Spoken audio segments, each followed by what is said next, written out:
He has openly discussed his sausage envy, so we can only assume there was also wedding envy. Was this designed to distract from the selfie with a highly controversial politician in Geneva?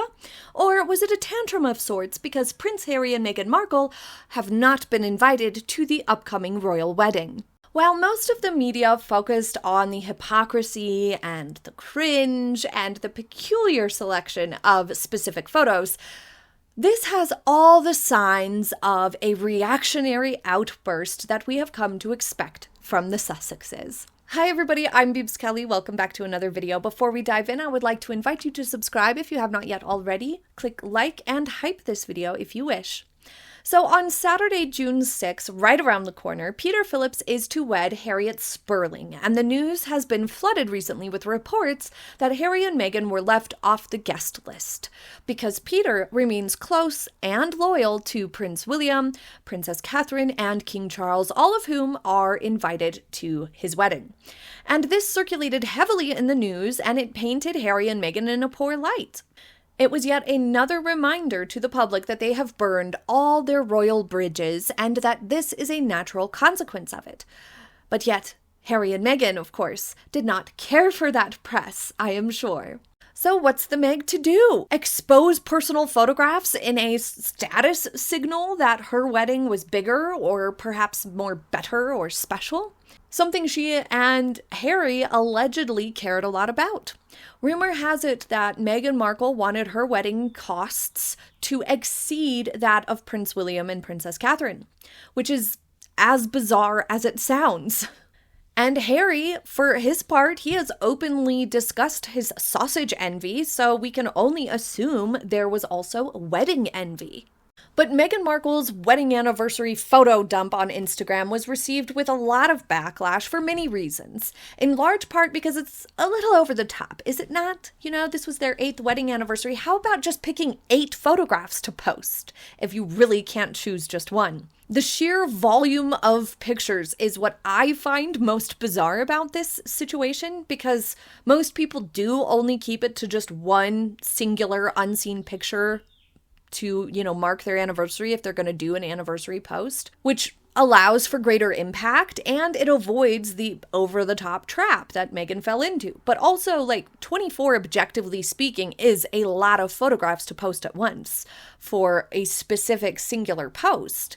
Who is sitting there scrolling through all 24 of them? That many pictures, really? Certainly not I. I don't have the time for that. That sort of volume is much more appropriately aimed at people you actually know in real life, like family members, for example, which makes it quite out of place for Meghan to post that large collection of photos to social media. But beyond that, of course, we have the natural backlash from commentators and press that perceived this as performative branding. There was a complete lack of royal family members in these pictures. Despite the event being a massive state occasion, senior royals were not in any of them.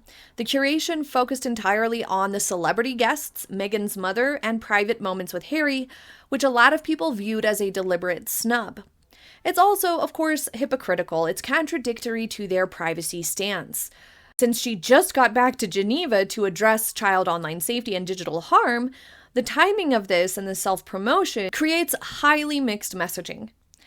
Some people even found some of the pictures to be unflattering. For example, this black and white photo of Meghan kissing Harry's face and squishing his face. Royal commentator Richard Fitzwilliams said the couple looked like a couple of drunks, and he argued that it should have been edited out of the collection. Others said it just wasn't a very attractive picture of Harry and she should have not posted it. Immediately following the Instagram photo dump, Meghan's brand, as ever, launched a $64 anniversary candle inspired by the wedding date, which is super silly. It sparked fierce outrage among palace insiders and royal watchers who accused her of shamelessly monetizing their globally watched historic royal wedding and using their titles for commercial gain. Also, I would like to know who wants a candle inspired by Meghan's wedding. This is what I was saying in that video about Meghan's as ever rebrand again, that she's treating this like souvenirs of her life. It's very strange choices.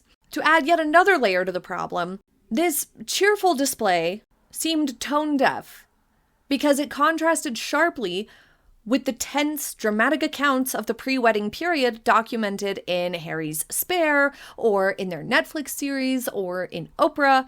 So the whole thing just came off super cringe, of course very self-centered, but it also doesn't fully make sense. Setting aside the specific pictures and the Instagram post, I am reminded that it was first reported that Harry and Meghan would be having a smaller, more private, intimate ceremony rather than a big televised wedding because it was not Meghan's first wedding, and the couple were being positioned early on as not wanting the attention. The reports from insiders said that they wanted a smaller affair. And for example, Peter Phillips is having a smaller family affair. So I wonder if that sort of struck a nerve, but it certainly reminded me that in Meghan and Harry's case, that news was rather quickly countered by sources close to the couple that indicated they were indeed having a very large wedding and going full force with a big deal of a wedding. And that's when the public learned from insiders and the press that Harry and Meghan were actually the ones pushing for the wedding to be a big spectacle. They even rearranged the pews at St. George's Chapel to make it look better for television cameras. That doesn't sound like a couple who is being pressured into a spectacle of a wedding that they didn't want, like she claimed in Oprah. In Oprah, Meghan claimed that they didn't want this at all, contradicting the very wedding planning reports that proved they were dictating the scale and size and media access of that day. They seem to want two opposing narratives to be true at the same time. That they wanted it to be a small affair and were forced into a grand public spectacle and therefore had a private wedding that was found out to be a lie. They did not have a private wedding days before the spectacle of a wedding. But they also wish to celebrate said spectacle that they actively chose and planned per reports, and use these pictures from that spectacle for commercial gain to sell these candles. It doesn't work well. Those two ideas really fight with each other, and that adds maybe another layer to this Instagram dump controversy. What did you make of this collection of photos posted, and what do you think the motivations are? Do you think it was sort of a clap back, weird sort of passive-aggressive thing to do with Peter Phillips' wedding and them not being invited becoming such a huge global news story? Or do you think it was a deflection from the Geneva pictures? Or maybe it's just yet another run-of-the-mill self-centered moment. Leave your thoughts in the comments. Thank you for joining me today. I hope you have a happy day ahead, and I will see you next time. Bye.